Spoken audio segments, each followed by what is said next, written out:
J'ai fait il y a quelque temps déjà un tutoriel pour faire un texte qui défile façon Star Wars. Et pour faire ce texte qui défile, j'avais utilisé deux logiciels, Shotcut et Natron. Parce que pour faire un texte qui défile sur la profondeur, il fallait utiliser en fait un filtre qui n'existait pas dans Shotcut.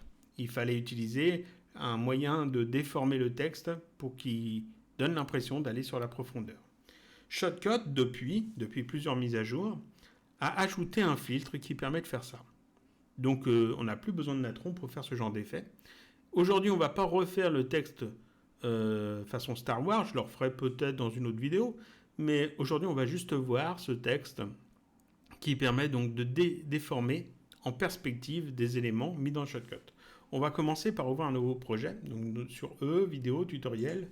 Je vais l'appeler tuto 981, toujours au pif, en HD 720, 30 images par seconde. Début, voilà. Je vais aller voir dans mon dossier. J'ai effectivement un dossier tuto 981 avec tuto 981.mlt et je vais charger dedans deux vidéos. Donc dans footage, on va prendre celle-là et celle-là. CTRL-C, CTRL-V. Voilà. Et ces deux vidéos-là, je vais les ajouter dans ma liste de lecture ici. Donc je les sélectionne, je les fais glisser là. Et ça, je n'en ai plus besoin. On va mettre ici, dans notre liste de temps, cette première vidéo. Voilà, on va créer une deuxième piste vidéo avec cette petite icône, track opération, ajouter une piste vidéo, et on va ajouter ici notre deuxième vidéo. Voilà, c'est parfait. Il y en a une qui est plus petite que l'autre, qui dure moins longtemps, c'est très bien. Donc, voilà ce que j'obtiens. Là. Ici, ça passe comme ça. Si je veux déformer la perspective de cette vidéo par rapport à mon projet, donc qu'on voie en fait ça en perspective et qu'on voie ce qu'il y a dessous. Jusqu'ici, j'avais pas de solution, mais depuis quelques mises à jour, il y a un filtre qui a été ajouté. D'abord, ce filtre s'est appelé Corner Pin, donc épingle de coin. Il est appelé comme ça dans beaucoup de logiciels. Mais ça a été francisé depuis et ça a été francisé en recadré angle. C'est pas forcément parlant. Recadré, oui, ça peut comprendre. Angle, parce qu'on recadre les angles, sans doute. Donc oui, avec un peu d'effort, oui, ça c'est parlant, mais j'aurais appelé ça recadrer perspective peut-être plutôt. C'est parce que c'est pas bien gênant. Donc je sélectionne l'élément sur lequel je veux l'appliquer. Je vais dans filtre, le petit plus, vidéo, dans les filtres vidéo, et ici je vais chercher recadrer angle. Alors c'est dans les R, donc c'est ici, voilà, recadrer angle. Je sélectionne ça. Et ici, qu'est-ce qu'on peut remarquer? Alors, ici il y a pas mal de paramètres qui sont pas si compliqués que ça. Et ici, dans la vue, quand on a sélectionné l'élément et qu'on est bien dessus, on a ici des petites sphères avec des petits cercles avec des numéros dedans. Je vais dézoomer, histoire qu'on les voie un petit peu mieux. Essayer de dézoomer mieux, voilà, comme ça. Ici, on a 1, 2, 3 et 4. Et ça, en fait, ce sont les angles de l'élément sur lequel on a appliqué notre filtre. Je peux tout à fait sélectionner ces angles et les déplacer. Et c'est là où est toute la puissance de ce filtre, c'est qu'on peut donner en fait un effet de perspective. Comme ça. Voilà. Et ça reste une vidéo. Donc si je fais lecture, la vidéo se joue. Pour vous aider en fait à placer correctement les angles, ici vous avez la grille que vous pouvez activer. J'en parle jamais, mais il y a une petite grille. Si je clique dessus, oui, ça affiche une grille. Ici, on peut choisir quel type de grille on veut. C'est une grille 16 par 16 par exemple, ou un petit peu moins, 4 par 4. Ça permet en fait de placer correctement, vous voyez, les éléments de manière à être à peu près symétrique par rapport au projet. Ça évite d'avoir des trucs qui partent un peu trop dans tous les sens.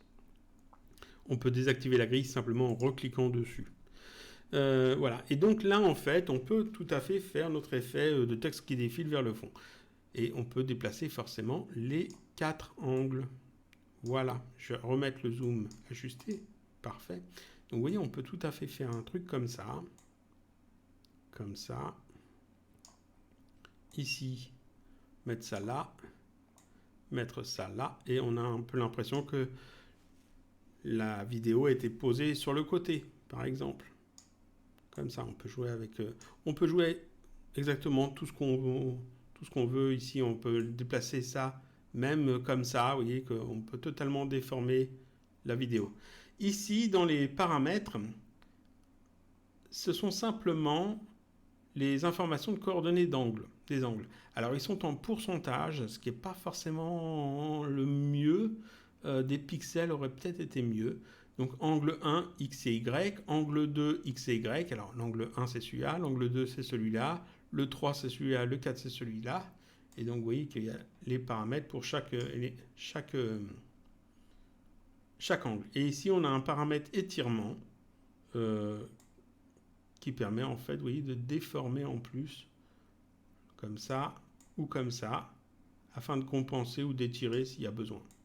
Tout ça, ça s'anime. Vous voyez qu'il y a des petits chronomètres un peu partout. Donc on peut animer le déplacement des angles et l'étirement. Ici, interpolateur, c'est la façon dont l'image sera interpolée en fait. C'est un petit peu comme quand on convertit des images dans Photoshop, dans GIMP ou dans XNView quand on change en fait les dimensions. On a plusieurs réglages ici qu'on peut choisir. Au plus proche, bilinéaire, bicubique, etc. Je laisse ça par défaut. L'opération alpha, ça c'est simplement comme ça. Si on veut que ça soit si le fond écrase en fait ce qui est en dessous ou s'ajoute ou soit transparent. Ici on a opaque, on a écrasé, on a maximum, minimum, ajouter et soustraire. Soustraire, ça retire en fait le contenu. Vous voyez qu'en fait on voit ce qui est en dessous. Ça peut être intéressant pour certains effets. Je vais remettre écrasé, voilà. Et ici, on a l'adoucissement. C'est simplement un flou sur le contour. Donc, si on veut que les bords ne soient pas vraiment visibles, vous voyez que ici, ça permet de faire des choses plus ou moins intéressantes. Si j'utilisais un dégradé, par exemple, à la place de cette image-là. On verra ça dans d'autres vidéos. Donc ça, vous voyez que c'est assez simple, assez basique. C'est juste un filtre qui a été ajouté qui permet donc de déformer un élément de manière beaucoup plus libre que l'on avait jusqu'ici. C'est pas juste un crop rectangle ou un crop cercle. C'est vraiment jouer avec les angles d'une image ou d'une vidéo.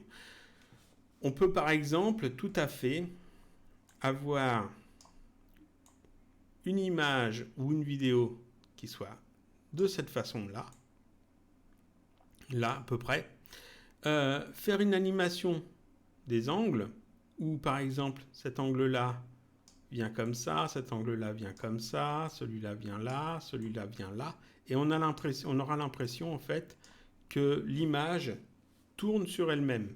Donc on peut aligner jusqu'à avoir juste une ligne comme ça, et ensuite avoir une deuxième animation qui suit, où c'est l'inverse, où c'est un truc